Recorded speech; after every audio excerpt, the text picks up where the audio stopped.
All right, welcome back to the sports show on this here damn YouTube. Another episode of the MLB podcast. Let's just jump right into it. Got some Tiger news as we're starting this little podcast off here. We'll get into that as soon as we get done with the standings. So let's go ahead here and do this. Let's run down the standings here real quick. In the American League East, Tampa Bay, 13-0, off to a red hot start for Tampa Bay. You got the Blue Jays in there in second place at 8-4, the Yankees at 8-4, Baltimore at 7-6. Moving over to the Central, the Detroit Tigers are living in the mom's basement out there. Minnesota Twins at 8-4, Cleveland Guardians 7-6, White Sox 5-8, and the Tigers, 2-9. The Texas Rangers at 7-5, Angels at 7-5, and the Astros at 6-7. A little bunchy bunch in the American League West. National League East, Atlanta Braves 9-4. We are the New York Mets 7-6. Miami Marlins at 6-7. And those Phillies. Don't think they're getting back to the World Series at 4-8. And the National League Central got the Milwaukee Brewers at 8-4. Pittsburgh Pirates at 7-5. White Sox, the Cubs. Don't ever get your Cubs mixed up with your White Sox. Cubs at 6-5. St. Louis Cardinals at 5-7. And out west, how the hell are the Arizona Diamondbacks in first place at an 8-5 record? Padres 7-6. Dodgers at 7-6. And the Giants sitting at 5-7. Those are your standings for the MLB. Getting into it though, Javier Baez, go sit down. Have some ice cream and a hot dog. Some breaking news right in the middle of doing this podcast here. Javier Baez, from what I understand, didn't know how many outs it was. Remember last episode, I didn't remember what fucking year it was, so I might be benched. But yes, Mr. Jeremy, tell us about Baez. So old Javi Baez, he had hit a a double this evening with one out. Keel Badu hit a fly out to center field. Javi stood there at third base, got doubled off. Apparently, after he came back into the dugout, A.J. Hinch put him out to pasture, and he's not coming back into the game. Manager's decision, Javi Baez has been benched. Man, that's crazy. So you're telling me he stood there like a house on the side of the road and watched that one go by. Yeah, Baez, man, what is going on here? Highest paid player on the Detroit Tigers by far. It's not even close.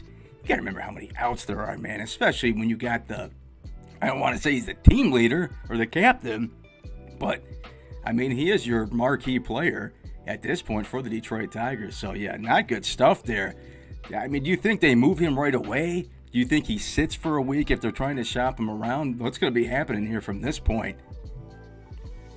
I think what needs to happen, he just needs to be benched. Don't play him again. I think that's got to be the final straw. The guy clearly is disinterested. It's not a skill issue. He's very skilled. He's not interested in playing up to his standards right now. And I would bench him, wait till he demands a trade, and offload him for a bag of peanuts and some burgers. Ooh, some burgers sound good. Yeah, I'd take Javier Baez for a burger, especially from Wendy's. That BLT they got at Wendy's, oh my God.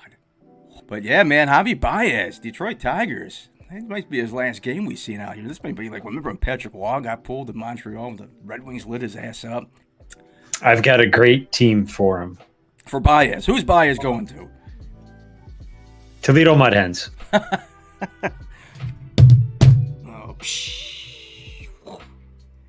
we're going to get in some red-hot players here in baseball. Starting off with Ryan Mountcastle.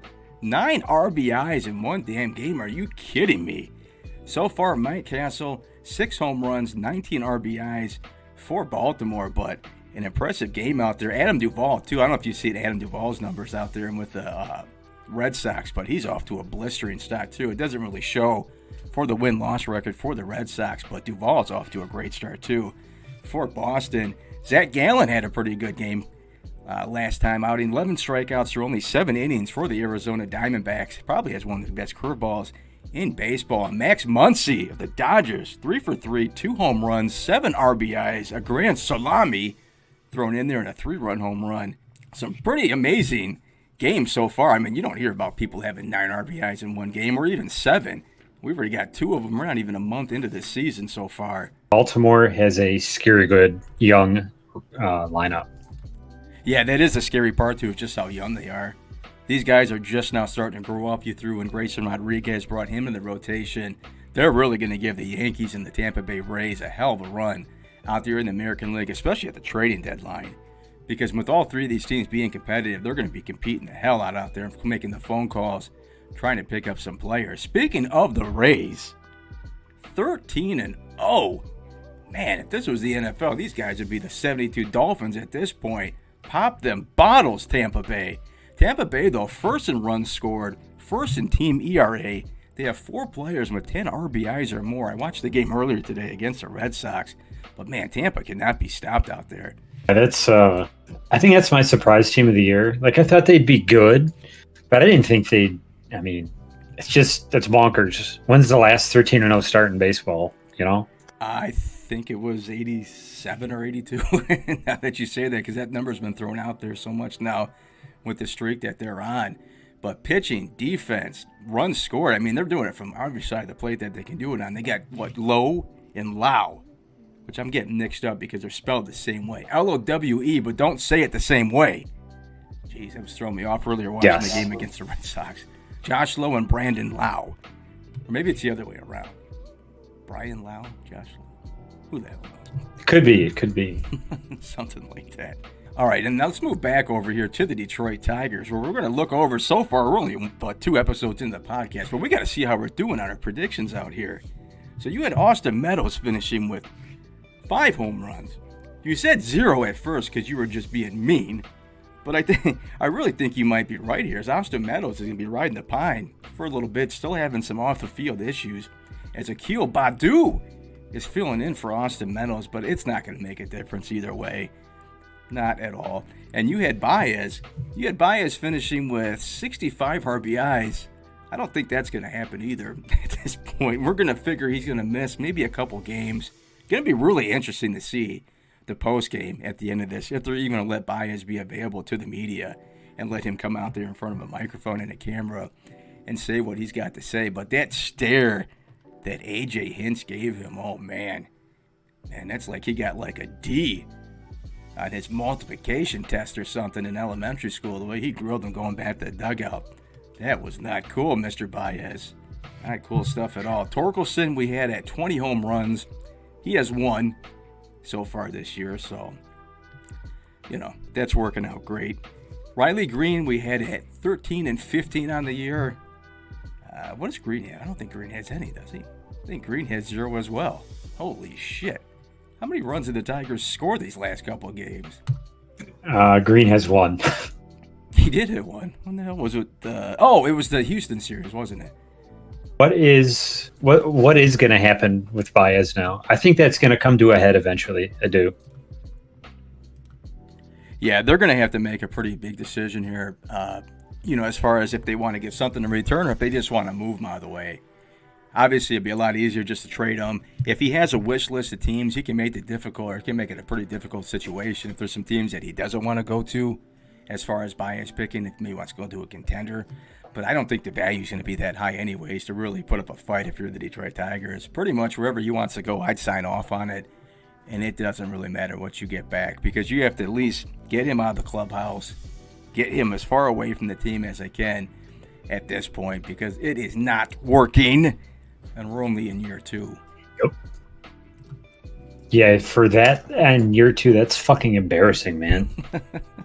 He was going to, I think that the idea with signing Baez was the same deal they had when they signed Punch Rodriguez. You get that first big splash of free agency, and then all the other guys will kind of come around, and he can be the team leader. I mean, it's a different position, second base and shortstop, besides catcher, but still a marquee spot on the baseball field. But I really think that was the thing going forward. Is going to be the next Pud Rodriguez.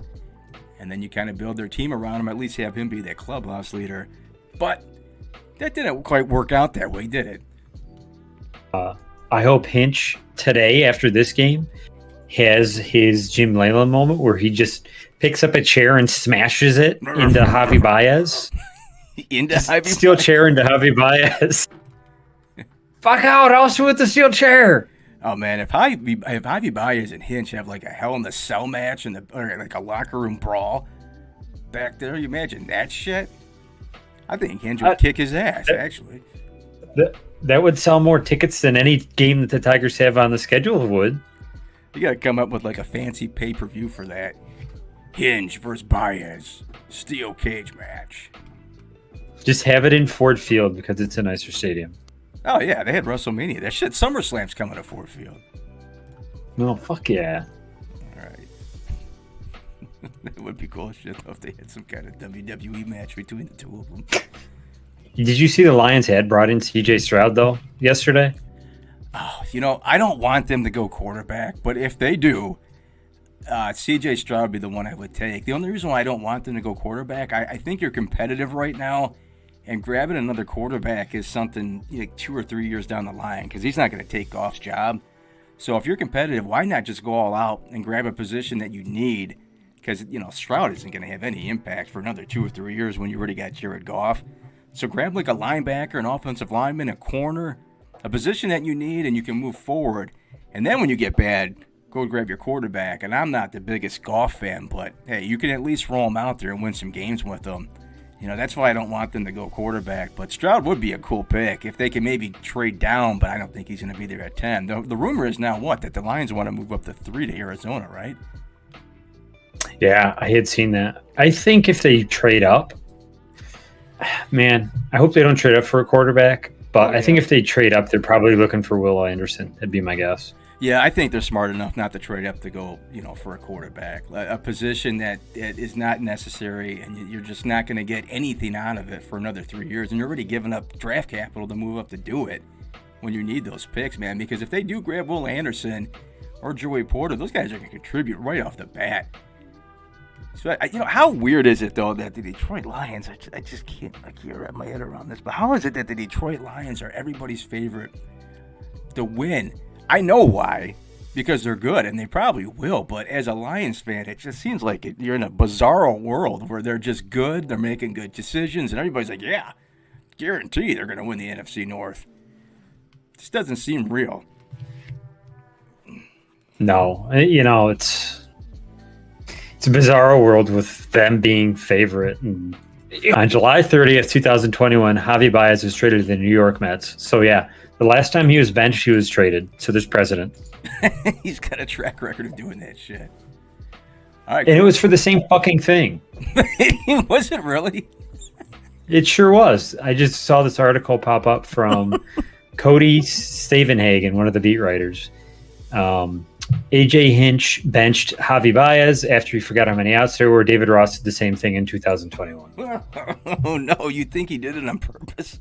Hey, it worked before.